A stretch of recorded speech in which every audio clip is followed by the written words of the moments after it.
Lucas 15, a partir do verso 11. Jesus continua: um homem tinha 2 filhos. O mais novo disse ao seu pai: pai, quero a minha parte da herança. Assim ele repartiu sua propriedade entre eles. Não muito tempo depois, o filho mais novo reuniu tudo que tinha, foi para uma região distante e lá desperdiçou os seus bens vivendo irresponsavelmente. Depois de ter gasto tudo, houve uma grande fome em toda aquela região e ele começou a passar necessidade. Por isso foi empregar-se com um dos cidadãos daquela região, que o mandou para o seu campo a fim de cuidar dos porcos. Ele desejava encher o estômago com as vagens de alfarrobeira que os porcos comiam, mas ninguém lhe dava nada. Caindo em si, disse ele: quantos empregados de meu pai têm comida de sobra, e eu aqui morrendo de fome? Me porei a caminho e voltarei para meu pai, e lhe direi: pai, pequei contra o céu e contra ti. Não sou mais digno de ser chamado teu filho. Trata-me como um de seus empregados. Assim que levantou-se e foi para o seu pai. Estando ainda longe, o seu pai o viu, e cheio de compaixão, correu para seu filho. O abraçou e beijou. O filho lhe disse: pai, pequei contra o céu e contra ti. Não sou mais digno de ser chamado teu filho. Mas o pai disse aos servos: depressa, tragam a melhor roupa e vistam nele. Coloquem um anel em seu dedo e calçados em seus pés. Tragam um novilho gordo e matem-no. Vamos fazer uma festa e alegrar-nos. Pois este meu filho estava morto e voltou à vida. Estava perdido e foi achado. E começaram a festejar o seu regresso. Enquanto isso, o filho mais velho, que estava no campo, quando se aproximou da casa, ouviu a música e a dança. Então chamou um dos servos e perguntou o que estava acontecendo. Este lhe respondeu: seu irmão voltou, ou seu pai matou um novilho gordo, porque o recebeu de volta são e salvo. O filho mais velho encheu-se de ira e não quis entrar. Então seu pai saiu e insistiu com ele.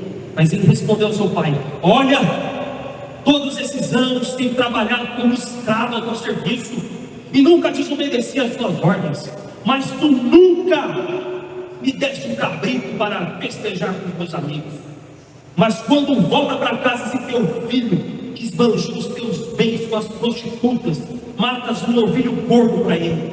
Disse o pai: meu filho, você está sempre comigo. Tudo que eu tenho é seu.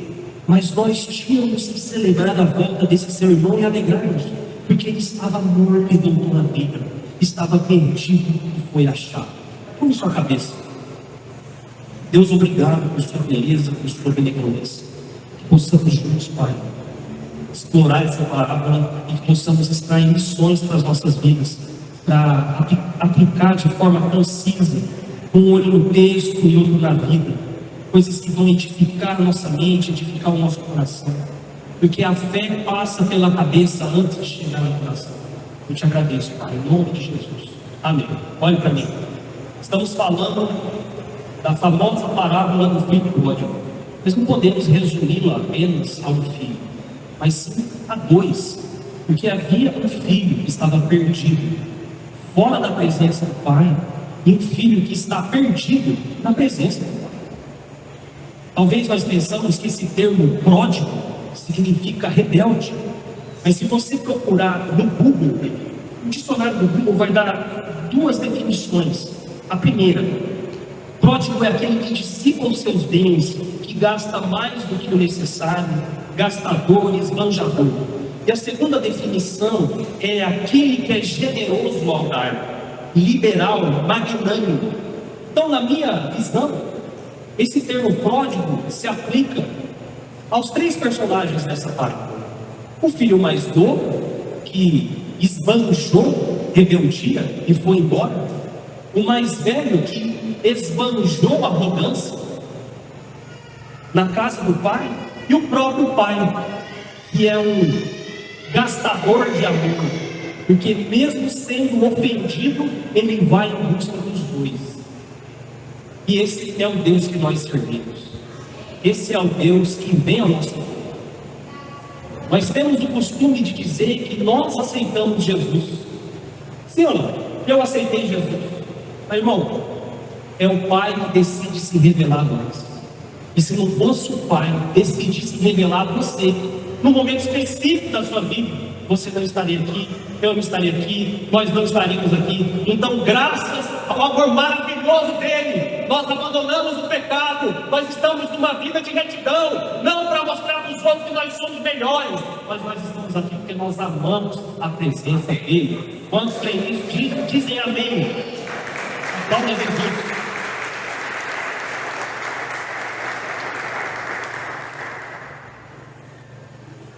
A parábola começa dizendo: um homem tinha 2 filhos. A gente tem que entender, irmão, que parábola ela evocava uma reação dos seus ouvintes. Às vezes nós pensamos que parábola é algo difícil para os ouvintes da época, mas não, parábola é difícil para nós. Estamos longe, geograficamente, cronologicamente. O filho mais novo representa os publicanos, os cobradores de impostos, aqueles que a mensagem de Jesus atraía. Os filhos mais velhos representam os fariseus, mestres da lei. Então Jesus não estava falando uma palavra ao vento, do nada. Ele queria uma resposta dos seus ouvintes. Como que eu vou entender isso? Vem comigo, capítulo 15, verso 1.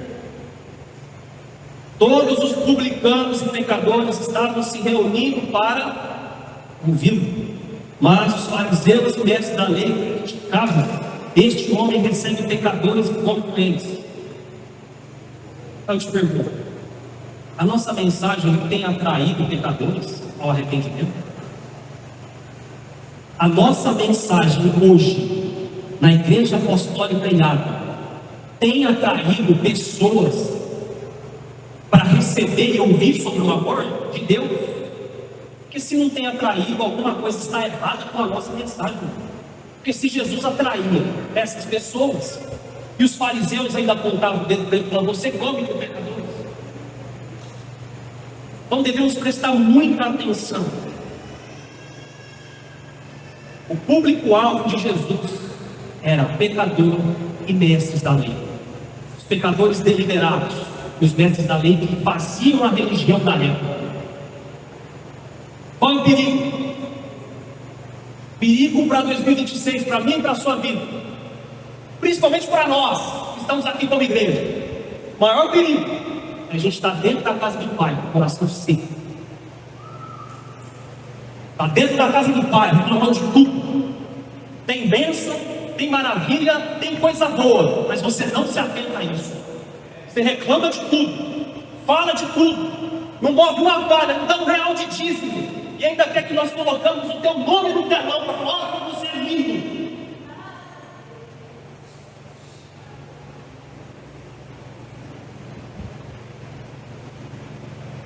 Deixa eu falar um negócio. O filho mais novo chega e fala assim: pai, me dá a sua parte da herança. Irmão, imagina um trâmite que esse pai teve que fazer de inventário para vender, para calcular o quanto que ele tinha de vida. Imagina isso. E outra, quando o filho mais novo chega nele e fala: pai, me dá a parte da herança, naquela cultura judaica, era como se ele estivesse pedindo a própria morte do pai. Eu quero que você morra, eu não quero comunhão, eu quero o seu dinheiro. Já pensou, dona Rosana, se o Júnior chega na senhora e fala: eu não quero você, eu quero o seu dinheiro, como a senhora ficaria?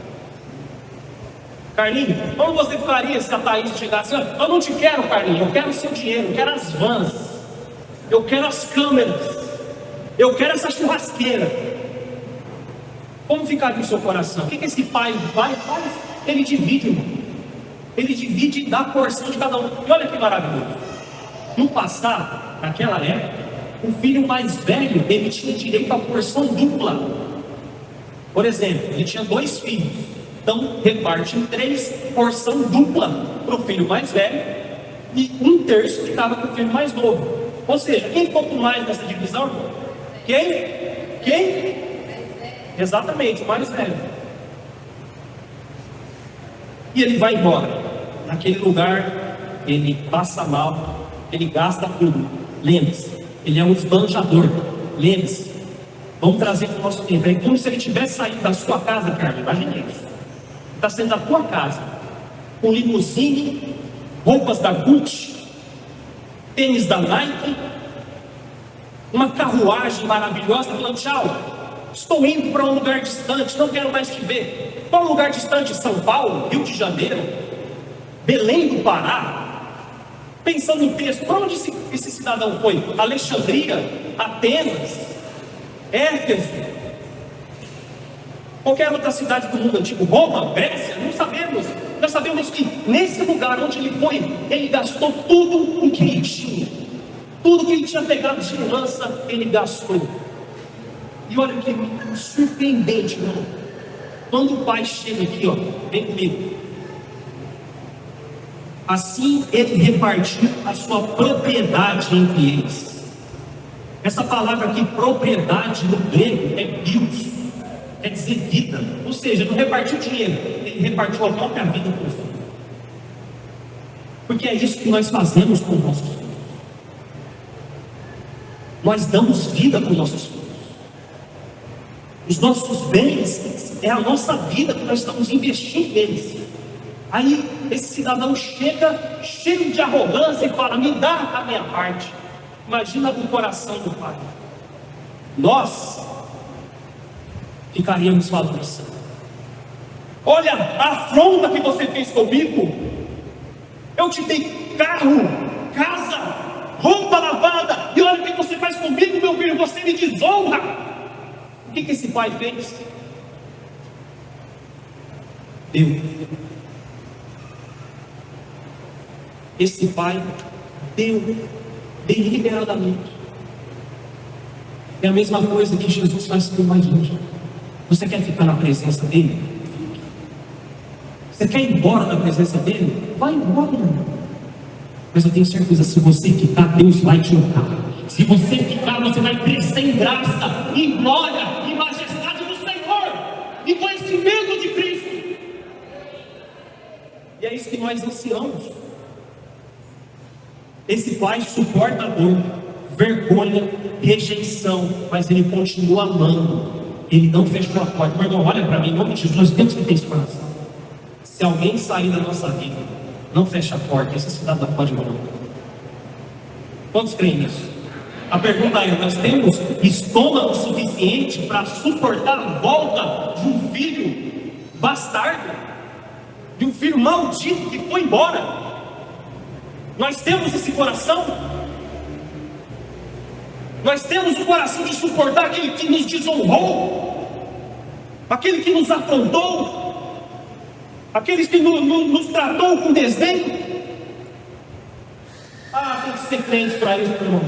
Tem que ser fiel. Tem que estar conectado na videira verdadeira. É comigo.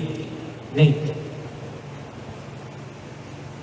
No judeu, cuidar de porco era a pior coisa, porque o porco é um animal lindo. Imagina esse cidadão perdeu tudo, aí ele dá em si. Ora, quantos funcionários do meu pai comem, bebem, eu estou aqui ansiando comida de porco? Ou seja, ele não está voltando porque ele se arrependeu, ele está voltando porque bateu uma necessidade. Você se veja a nós. Às vezes nós queremos vir para a presença de Deus, não porque nós amamos a presença de Deus, mas porque nós pensamos assim: ele pode me dar um Honda Civic,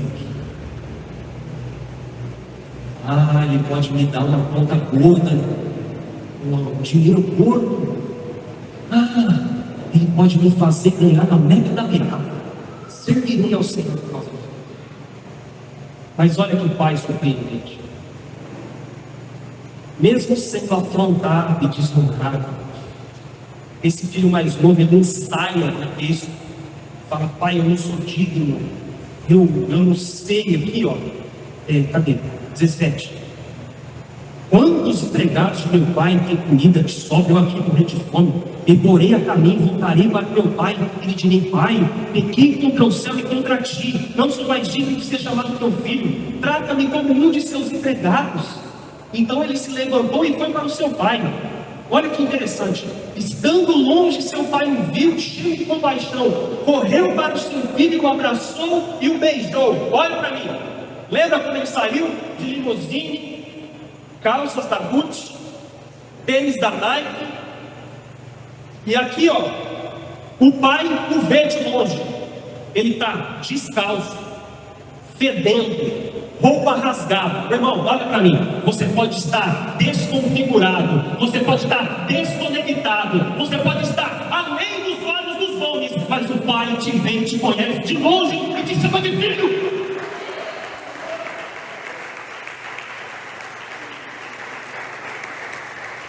Você pode ter rapado seu cabelo, ter deixado barba crescer, já pode ter passado 300 anos, você está parecendo o jogador do Brasil dos anos 80. Jesus te conhece desde o ventre da sua mãe, Ele não te esqueceu. Glória a Deus.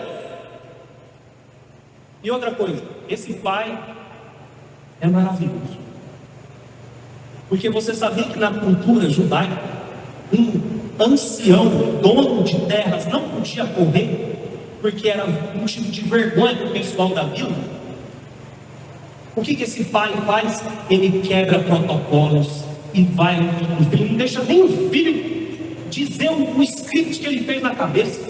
Ele já traz todo mundo e fala assim, ó, depressa traga a melhor roupa à vista, coloque dele. E roupa aqui, no grego, são vestes principescas. Não é veste qualquer, é veste de príncipe, meu irmão. Então é como aquela roupa que nós estaremos diante do Cordeiro, com vestes lavadas do sangue do Cordeiro. Dia e noite serviremos ao Senhor. As fontes de águas vivas nós seremos levados, e todo olho, todo joelho, toda língua confessará que Ele é o Rei.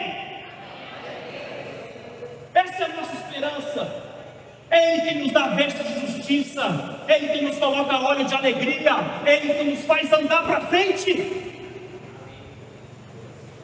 O pai diz, coloca um anel no seu dedo, calçado nos pés. Meu irmão, isso aqui é honra. Meu irmão, para fazer isso tem que ter um coração muito grande. Nós teríamos coragem de tratar com amor aquele que nos desonrou. Nós teríamos coragem de honrar dessa forma aquele que quis a nossa morte. Irmão, às vezes a gente trata com cinismo, a gente vira a cara por coisas bem mínimas. Imagina isso. Isso é uma ministração para nós em 2026, irmãos. Olha o caminho que nós devemos ter, o coração perdoador que nós cristãos devemos ter.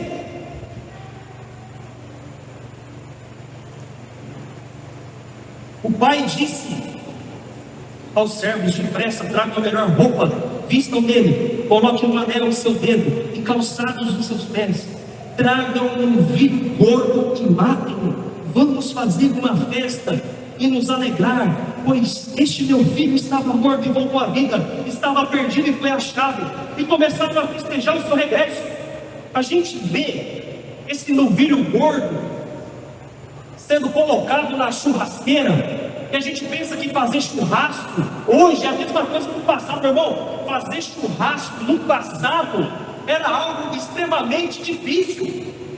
Era um dia no ano, 2 dias no ano, era só festa de celebração brutal, uma coisa magnânima, era um evento fora da curva. Hoje a gente faz churrasco direto, principalmente meu amigo Leandrão, que faz churrasco todo dia, só tem picanha no congelador dele. Deus te abençoe, irmão. Glória a Deus. Mas esse pai vem aqui e corta o melhor boi e vamos nos alegrar, meu irmão. Você se alegra na presença de Deus? Você se alegra quando você adentra essas portas? Porque assim, meu irmão, se a gente não se alegrar, vai parecer uma reunião de liderança da CIRP. E eu não quero isso para você. Eu quero que você celebre a Jesus nesse lugar, que você dê o seu melhor sorriso para aquela pessoa que está do seu lado, porque nós não estamos aqui à toa, nós estamos celebrando o nome de Jesus, que nos resgatou, que nos colocou vestes de louvor, e nós estamos aqui proclamando que Ele é digno, verdadeiro e nos ama. Como Deus é lindo, Ele faz isso. Por isso eu falo às vezes, que se você estiver arrebentado no chão, transtornado, Jesus não vai te chutar não, meu irmão, Jesus vai te acolher. Quem crê nisso, diga amém. Jesus vai te acolher. Porque ele é um pai esbanjador de amor. Quantos têm isso? O filho mais novo é o pecado óbvio. Ele é rebelde, ele é distante, ele quebra regras. Mas aí então surge o filho mais velho, obediente, correto, disciplinado. E ainda assim, igualmente perdido. E aqui está o choque. Os dois estão longe de Deus, mas em caminhos diferentes. Vem comigo no texto. Enquanto isso, o filho mais velho estava no campo. Sim. Quando se aproximou da casa, ouviu a música e a dança. Então chamou um dos servos e perguntou o que estava acontecendo. Este lhe respondeu: seu irmão voltou. O seu pai matou um novilho gordo porque recebeu de volta são e salvo. E ele ficou irado, irmão. Irado porque o pai matou um novilho gordo para o irmão mais novo e para ele nada. Mas vem cá. Lembra a informação que eu falei para você no início da mensagem? Que o filho mais velho recebia quanto de porção? Porção dobrada, 2/3. Então esse novilho era de quem? Esse novilho era de quem, gente? A casa era de quem?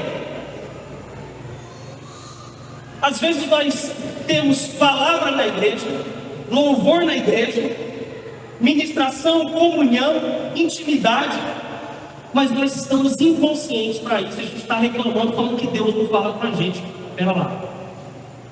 Deus não fala contigo, ou você não se apropriou da justa palavra de Deus? Porque o filho mais velho tinha tudo. Ele tinha a presença do pai, mas ele não disputava na presença do pai. E muitas vezes nós estamos assim na igreja. A gente só quer o que o pai nos dá, e não aquilo que o pai é. A gente quer a bênção do pai, mas a gente não quer o compromisso de viver na presença do pai. No fundo, os dois querem controle sobre a própria vida. O rebelde quer viver dissolutamente, sem regra. Mas o outro quer viver para si mesmo, através da moralidade. Não estou dizendo que você ser reto e justo é mal. Não, estou dizendo aonde está o teu coração. Às vezes você quer, todos nós queremos estar pintado de santarrão, beleza, e com o coração seco na presença de Deus. Não sabe que Deus já deu palavra, já deu comunhão, já deu intimidade, já deu louvor, já demonstrou sua glória, já deu uma gota no oceano do que é o reino de Deus.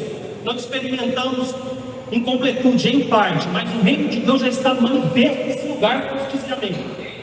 Completude disso nós vamos ter na glória, na Nova Jerusalém, tudo restaurado. Mas Jesus nos deu uma experimentação desse reino, uma pontinha. Por quê? O mais velho disse assim: eu vou obedecer do meu jeito. E é para quê? Para eles colocarem eles mesmos no centro. Eu obedeço porque eu quero ser maior. Ele se coloca em status de maioridade com o irmão aqui. Ele diz: eu sou maior e meu irmão é menor. E outra, ele está dizendo dessa forma aqui, ó, vem comigo. O filho mais velho encheu-se de ira e não quis entrar. Ele se encheu de ira porque ele se achava maior do que o seu irmão, porque ele cumpria regras e o irmão não, porque ele cumpria as funções e o irmão não. Ele se achava no direito de que o pai devia fazer aquilo que ele queria. E quantas vezes isso acontece com a gente, não é mesmo? Nós falamos assim: ah, pai, eu orei a ti e o Senhor não respondeu. Ah, pai, esse jejum é para o Senhor me abençoar em tal e tal área. Pera lá, nós controlamos Deus pela oração? A nossa santidade agora virou motivo para a gente colocar Deus na coleira? Ou como disse um grande missionário do Brasil: se Deus não realizar o que Ele está dizendo aqui, eu rasgo a Bíblia. Ou dizem assim: se você é dizimista e ofertante, você pode colocar Deus na parede. O que é isso? O que é isso? Você está dando dízimo porque você é fiel ou porque você quer algo de troca? Mas é porque a mentalidade trabalhista, capitalista, não é a mesma mentalidade que o reino de Deus. Porque no reino de Deus nós temos que se alegrar com os que se alegram e chorar com os que choram. Mas quando a gente está com o coração de filho mais velho, a gente faz o contrário. A gente dá risada quando nós deveríamos acolher. Isso é o perigo, meu irmão. Acho que é o maior perigo para nós, eu e você aqui, que com certeza tem mais de um ano de evangelho, que é evangélico há muito tempo. O maior perigo é a gente estar desse jeito como o irmão mais velho. Eu faço a minha parte, agora o Senhor me deve. E quando a vida não corresponde, quando surge frustração, amargura, é porque nunca foi sobre Deus, foi sobre ter controle. Às vezes nós queremos controlar Deus, meu irmão, e nós não vamos conseguir controlar o autor da vida com jejum, com oração. Não estou dizendo que você não deve fazer isso, não. Isso é prática cristã, faça, mas faça com a motivação correta, faça porque você ama estar na presença de Deus. E sabe quando a gente fica com o coração assim, meu irmão? Quando a gente começa a fazer competição entre a gente. A gente começa a olhar e falar: fulano vem no culto, fulano vem no culto, fulano de tal. Começa a fazer uma fiscalização mental sobre quem gasta mais ou menos gasolina vindo com o culto. Meu irmão, aí você já perdeu a bênção. Nós não podemos ser assim. Quantos creem nisso? Quantos creem que nós precisamos mudar nesse sentido? Creem nisso, meu irmão? Todos nós precisamos disso. Existem crentes que dizem não a Deus e vivem no pecado. E existem cristãos que dizem sim para Deus, mas com segundas intenções. Todos esses dois tipos de crente, eles estão tentando ser os próprios salvadores e os próprios juízes das suas vidas. Porque se ele está num caminho de retidão e acontece alguma coisa e fala: ó Deus, eu estou sendo fiel, o Senhor não vê minha retidão, oxi. Você está fazendo por troca, porque ama, ou porque está fazendo porque você quer alguma coisa? Que isso? Eu pergunto: você é alegre na casa do Pai? Esse irmão aqui, ele chega... Irmão, imagina se você chega num lugar e tem uma festança, entra, celebra, mas ele fica triste. Por quê? Será que ele ficou com isso na cabeça? Nós temos isso. Meu irmão voltou. Agora aqueles 2/3 já não serão mais 2/3, vou ter que repartir tudo de novo. Eu falo porque essa seria a nossa mentalidade. Se meu pai restituiu, deu vestes principescas para ele, que estava perdido, agora a minha parte da herança vai ter que ser redistribuída. Então ele estava mais preocupado com o financeiro do que com a salvação do irmão.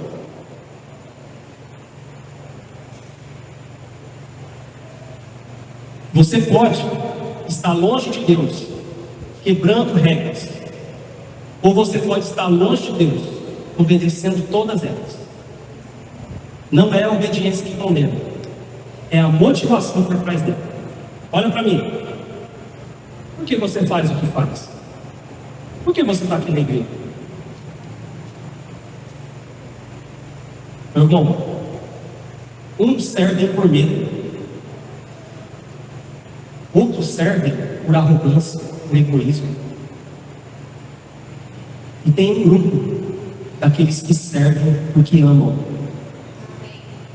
servem porque querem fazer parte, servem porque querem ajudar, servem porque o coração queima na presença do Pai. E é esse coração que nós devemos ter. Quando Jesus fala sobre estar perdido, ele amplia a nossa compreensão. Como eu falei no começo, Lucas 15, ele conta 3 parábolas: a da ovelha, a da moeda e a dos filhos. filho mais novo representa a perdição evidente. Ele se afunda e sabe que está perdido. Ele cai em si, ele entende que ele está perdido.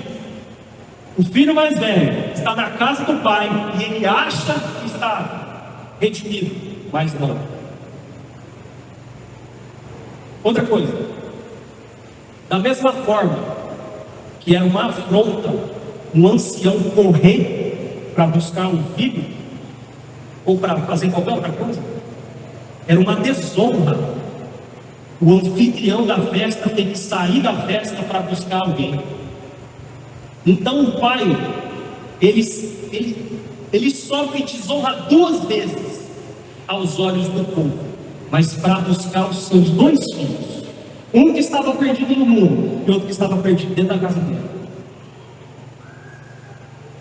E olha que interessante, o filho mais velho encheu-se de ira e não quis entrar. Seu pai saiu e insistiu com ele, mas ele respondeu ao seu pai: olha, só até aí. Deixa eu descer aqui, mano. Como é que você trata sua mãe? Você chama ela de você? Você chama ela pelo nome? Falou: ô Denise, vem a coroca. Você chama ela do quê? Mãe. Mãezinha. Grande exemplo. O que eu estou querendo explicar para vocês, irmãos? Nem o nome pai ele fala. Ou seja, tudo isso aqui, com essa revolta, com essa ira, ele esquece que ele é filho. E às vezes, olha para mim, no nome de Jesus, às vezes nós podemos estar na casa do pai, revoltados com o pai, esquecendo de chamar ele de Senhor e Rei da Glória. Porque nós estamos revoltados, porque ele não agiu conforme a gente tinha proposto. Talvez, olha só, vou trazer para a nossa realidade. Talvez no começo do ano você fez um projeto de vida, e já é quase abril e nada se manifestou ainda. E você está bravo porque Deus não manifestou a glória e o poder dele na sua vida. Ou você recebeu uma palavra lá em 2006 que no ano seguinte você teria um Corolla, e até agora Deus não te deu um Corolla. Meu, em nome de Jesus, a presença de Deus é suficiente para mim, para você e para toda a humanidade. Nós devemos regozijar no fato de que Ele nos ama e que Ele veio ao nosso encontro. Glória a Deus.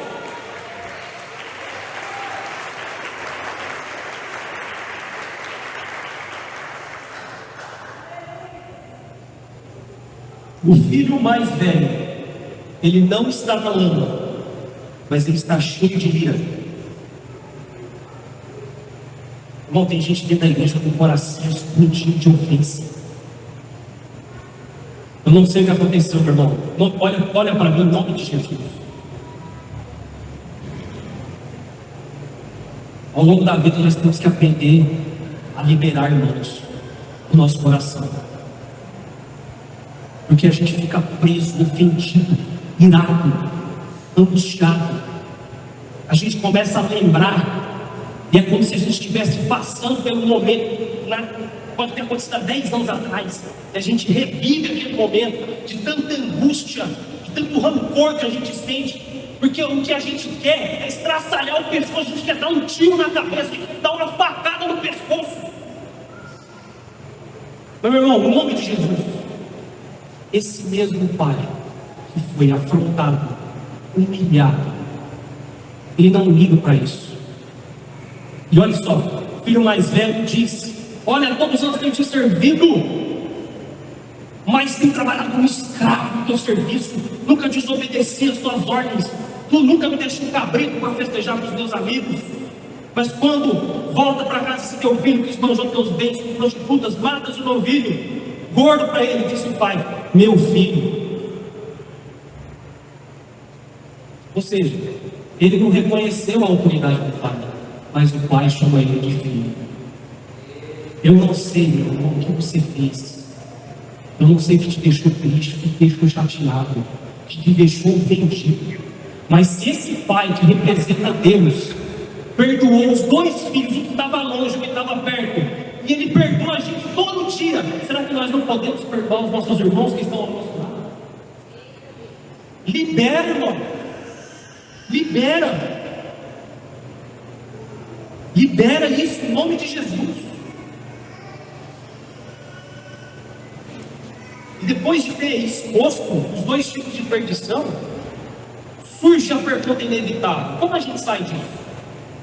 Porque não importa se você é o filho mais novo ou se você é o filho mais velho, ambos estão perdidos. E aqui Jesus nos conduz ao centro do Evangelho. Há um detalhe intrigante nessa parábola. Se a gente pegar as histórias anteriores, você vai perceber que alguém sai para buscar aquilo que está perdido. Por exemplo, o pastor vai atrás da ovelha perdida, a mulher procura a dracma perdida. Mas na história dos dois filhos, ninguém vai atrás do filho mais novo. Onde está o verdadeiro irmão mais velho?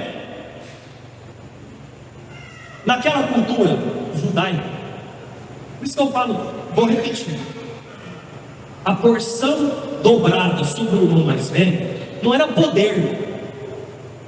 Igual a gente confunde com Elias e Eliseu. A gente acha que é poder, mas não é poder. É primogenitura. É primogenitura. Porque ele tem o dever, irmão mais velho, de cuidar da família, de zelar pelos irmãos mais novos, de cuidar das coisas do pai, das fazendas, das propriedades. Tudo isso cabia ao irmão mais velho fazer todas essas coisas que eu falei com você. Então o que acontece? Ele recebe a parte dele e não faz nada. Era dever do irmão mais velho ir atrás do mais novo. Mas ele ficou preso ao orgulho, ele ficou preso aos seus direitos, à sua justiça própria. E eu volto na bagunça, porque eu acabei de falar sobre o perdão. Para perdoar alguém, irmão, olha para mim, isso é muito forte. Para perdoar alguém, alguém tem que pagar o preço. Alguém tem que bancar. Alguém tem que pagar o boleto. Por exemplo, Joãozinho, se você quebra a sua moto e você está triste no meio da rodovia, o Ian vai lá e paga a sua moto com conserto, leva lá no moto ali e paga tudo. Você vai sorrindo para casa, deslumbrado. Como eu tenho um amigo maravilhoso, mas doeu o bolso de quem? Só um exemplo para mostrar que o perdão nunca é barato. Ele exige um custo. E é aqui que o Evangelho explode em graça, em maravilhosa graça. Nós temos um irmão mais velho, e o nome dele é Jesus Cristo. Ele não ficou na sua casa, na sua glória. Filipenses 2 diz: tenham entre vocês o mesmo modo de pensar de Cristo Jesus, que mesmo existindo na forma de Deus, não considerou ser igual a Deus, algo que deveria ser retido a qualquer custo. Pelo contrário, ele se esvaziou, assumindo a forma de servo, tornando-se semelhante aos seres humanos, e reconhecido em figura humana, ele se humilhou, tornando-se obediente até a morte, e morte de cruz. Por isso também Deus o exaltou sobre maneira, e lhe deu um nome que está acima de todo nome, para que ao nome de Jesus se dobre todo o joelho nos céus, na terra, debaixo da terra, e toda língua confesse que Jesus Cristo é o Senhor, para a glória de Deus Pai. Aleluia! Aleluia! Aleluia! Ele não ficou na sua cúpula de glória, esperando pecadores se arrepender. Ele invadiu a história e dividiu a história em antes e depois, sem levantar uma espada. Ele veio nos buscar, e não apenas atravessando a cidade, mas rasgando o abismo entre céu e terra. Na cruz ele não ignorou o pecado. Deus puniu o pecado em Jesus Cristo. Ele pagou o preço. Ele pagou o preço, não fica jogando na nossa cara. Ele diz: eu te amo, eu te amo, eu te quero. Eu quero você para perto. Eu quero que você se aproxime do meu caráter. Eu quero que você se aproxime da minha retidão. Eu quero você perto de mim. Isso muda tudo. Porque se a gente está servindo por medo, fracasso, culpa, não é isso. O amor é revelado no sacrifício. E o sacrifício de Jesus perdoa todo o pecado. Irmão, Jesus Cristo é suficiente. Quando nós entendemos o que Jesus fez, nós não precisamos mais fugir. E nós não precisamos mais controlar. Seja feita a tua vontade. Lembra a oração? Pai nosso, Pai, seja feita a tua vontade. que esse filho mais velho tentou fazer a vontade do pai? Ou quer dizer, reformulando, quis que o pai fizesse a vontade dele. Isso é terrível. Nós não controlamos Deus. A pergunta agora não é se você é o filho mais velho ou se você é o filho mais novo da palavra. A pergunta é: você já se rendeu a Jesus Cristo? Porque só Ele pode te trazer de volta para casa. Pode subir, meus irmãos, pode subir, Ricardo, vamos cantar uma canção do Senhor. Porque sem Ele o rebelde continua perdido, o religioso continua preso, mas com Ele o pecador encontra perdão e o religioso encontra libertação.